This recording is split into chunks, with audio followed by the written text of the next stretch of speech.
Ei, você que é desenhista, já teve vontade de fazer algumas artes com caneta esferográfica que nem esses que eu tô te mostrando?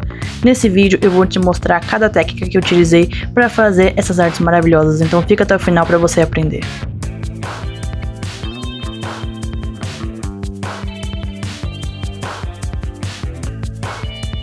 O desenho com caneta esferográfica é uma técnica onde a gente usa uma caneta comum, dessas do dia a dia, para criar sombras, texturas e profundidade. O desafio é que não dá para apagar, então tudo que é feito tem que ser com muito cuidado e planejamento. Agora vamos para os materiais. Você não precisa de uma caneta específica para começar a fazer um desenho. Você pode usar qualquer tipo de caneta que você tiver na sua casa.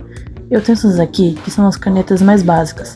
Elas são ótimas para começar ou então para você que quer fazer uma coisa mais simples. E você pode usar qualquer uma dessas. Você tem que ver qual te dá mais conforto para desenhar. A caneta Bic, que é a convencional, ela tem uma ponta um pouquinho mais fina e ela também é uma ponta pequena. Você pode usar também uma caneta que tem uma ponta um pouco mais fina ou maior. Você pode usar qualquer outra caneta que tenha uma ponta mais grossa. Isso não vai fazer com que o seu desenho fique ruim. Você só vai ter que aprender uma técnica específica com cada caneta que for usar. Tenho essas aqui que são de pontas muito mais finas e eu gosto bastante de usar elas para fazer alguns detalhes no desenho. Aqui, como eu vou mostrar para vocês, ela tem uma ponta muito mais fininha do que a caneta Bic, mas isso vai depender de pessoa para pessoa. Eu normalmente costumo usar a caneta Bic original. Na grande maioria dos desenhos que eu faço, eu utilizo uma técnica que é muito conhecida na área do desenho com caneta esferográfica, que é a rachura. Vou pegar um desenho aqui para mostrar para vocês. Esse desenho aqui eu fiz ele totalmente com rachuras e eu vou explicar como que se faz essa técnica aqui. A técnica das rachuras basicamente é você fazer várias linhas durante a sua pintura do seu desenho e funciona basicamente assim. Você pode usar também para fazer a sombra do seu desenho. As rachuras você vai fazer linhas consecutivas, ou seja, vai fazer uma do lado da outra, dessa forma.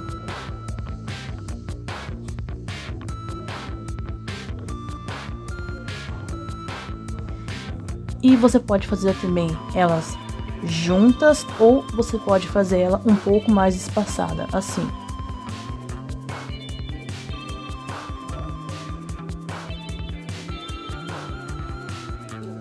A técnica da sombra consiste em você fazer várias linhas uma por cima da outra, ou fazer elas cada vez mais juntas. Temos a rachura cruzada, que basicamente você faz as linhas em uma direção só,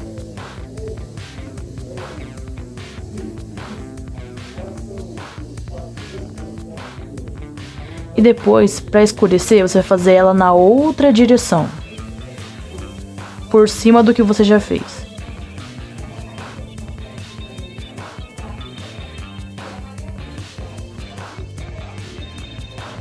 Vai ficar parecido com a técnica do grid, que você pode fazer os esboços para o seu desenho.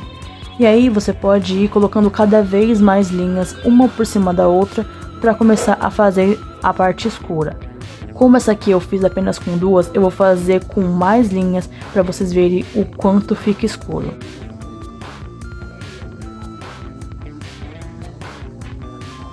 Uma camada,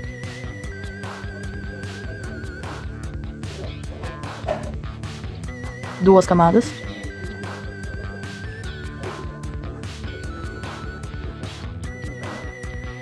três camadas,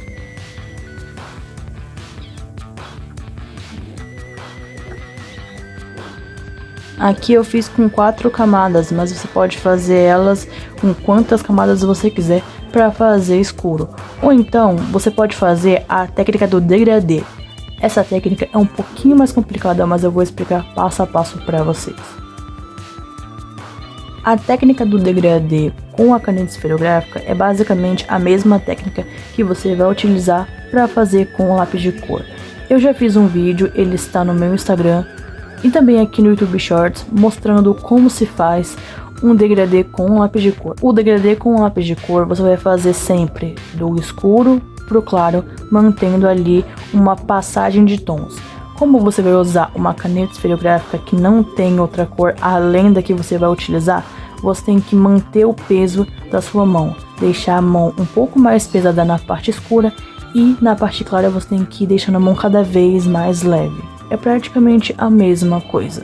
Para começar o degradê, você tem que fazer forte. Não precisa forçar tanto, já que você vai usar uma caneta, você pode fazer ela normalmente, como se você fosse escrever, mas faz uma parte bem mais escura. A partir daqui, você vai ter que continuar fazendo os mesmos riscos, só que deixando a mão cada vez mais leve. Então, aqui eu comecei fazendo bem forte e agora eu vou soltando o peso da mão para clarear.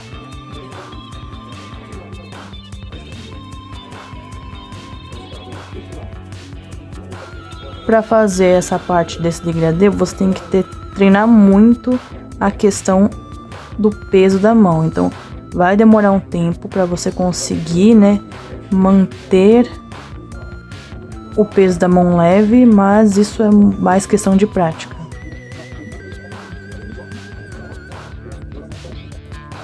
Então, você sempre começa pelo tom mais escuro, vai clareando ele até ficar bem mais claro do que a primeira parte que você fez.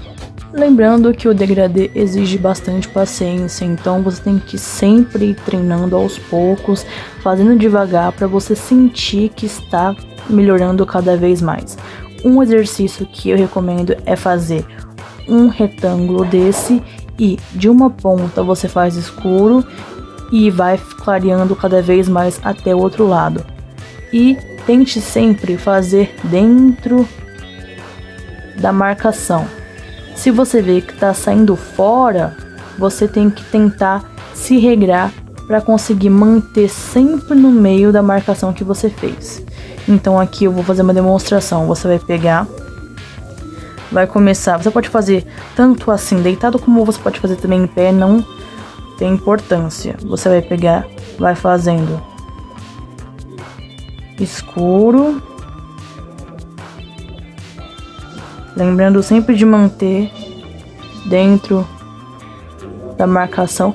Não precisa cobrir o quadrado inteiro, é só pra você ter uma noção de onde é que a linha vai ficar.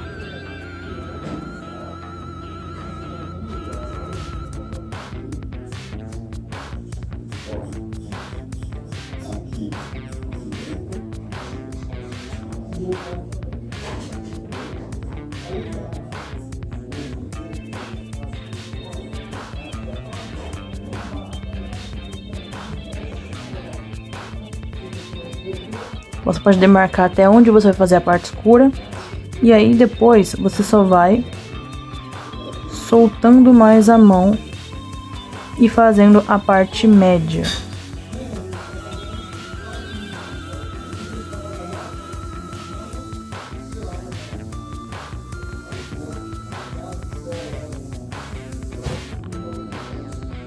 Fez a parte média, agora você vai fazer a parte clara. Lembrando que tem que fazer sempre em sequência, tá? Eu tô fazendo aqui mais pausadamente para vocês entenderem.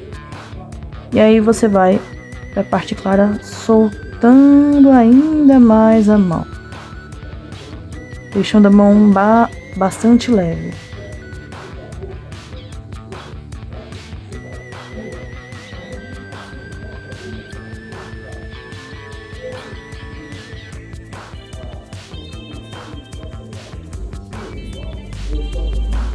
Então, você não precisa cobrir o quadrado, o retângulo inteiro com a cor, mas você tem que lembrar de sempre fazer no meio. E se por acaso você passar, um exemplo, você está fazendo aqui e você acaba passando, significa que você não está tendo controle o suficiente para conseguir fazer essa técnica. Você tem que ir tentando todo dia um pouquinho para ver a sua evolução, e sempre faça o exercício e guarde o que você fez primeiro. Vá guardando todos os processos para quando você tiver já craque, você ver como você começou e como você vai ficar praticando essa técnica aqui. Existe também outra técnica que é o pontilhismo, que basicamente usa o mesmo estilo das rachuras, só que você vai usar pontinhos. Você pode usar outro tipo de caneta também, uma caneta mais grossa. Isso vai facilitar, mas você tem que tomar muito mais cuidado, porque o pontilhismo você tem que fazer ele do mesmo jeito, só que com um jeitinho específico. Você vai fazer pontinhos assim. E a mesma coisa das rachuras, quanto mais os pontinhos estiverem separados, vai ser cada vez mais claro. E quando você fizer pontinhos mais juntos, quanto mais eles estiverem próximos, mais vai ficar escuro. Então você tem que ver qual é a técnica, qual dos dois você vai utilizar para conseguir fazer a luz e a sombra do seu desenho. Os tipos de folha vão variar basicamente de qual desenho que você vai fazer e qual é o estilo. Eu uso bastante a folha da Chamex de 180 gramas e também a folha sulfite também da Chamex de 75 gramas, mas o que eu recomendo mais é você fazer na folha de 180 gramas, porque ela tem uma gramatura maior, já a sulfite não vai aguentar tanta caneta. E esse foi o vídeo, espero que tenham gostado. Se vocês gostaram, deixem o seu like, se inscrevam aí no canal, comentem aí o que vocês acharam, se vocês curtiram aprender um pouco sobre a técnica com a caneta esferográfica. Comentem aí também outras ideias de vídeos que vocês querem que eu traga aqui no canal, eu vou estar olhando. E me sigam também no meu Instagram para não perder nenhuma arte nova que eu vou estar fazendo. Então é isso. Espero que tenham gostado e até o próximo vídeo. Vejo vocês na próxima.